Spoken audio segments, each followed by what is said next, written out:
Liberals तबके के तर्जुमान परवेज हुद ने इमरान खान के खिलाफ टाइम्स ऑफ इंडिया में ऐसा आर्टिकल लिख डाला है जिसे जला कुटा और हसद में भुना हुआ आर्टिकल कहा जा सकता है। और इससे ये भी पता चलता है कि इमरान खान के मैंडेट पर कब्जा सिर्फ पाकिस्तान का मामला नहीं है बल्कि ये इंटरनेशनल खेल का भी हिस्सा है। और साथ ही इमरान खान की सेहत के हवाले से अब तशवीशनाक खबरें भी आना शुरू हो गई हैं। नाज़रीन किराम, एक जानिब पाकिस्तान और बैनुल अक़वामी लेवल पर इमरान खान के हवाले से गौर व फिक्र जारी है कि अब इमरान खान का क्या किया जाए। दूसरी जानिब इमरान खान की सेहत के हवाले से तशवीशनाक खबरें आना शुरू हो गई हैं।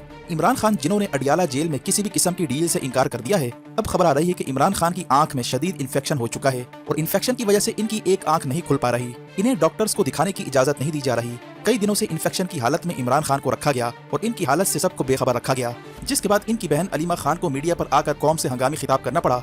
इनका कहना था कि इमरान खान की एक आंख में शदीद इन्फेक्शन है और इनकी एक आंख भी लाल है, लेकिन जेल सुपरिटेंडेंट जो एक हफ्ते से इनसे अटैच था उसने ना तो कोई खबर होने दी, ना ही इसने डॉक्टरों को आने की इजाजत दी।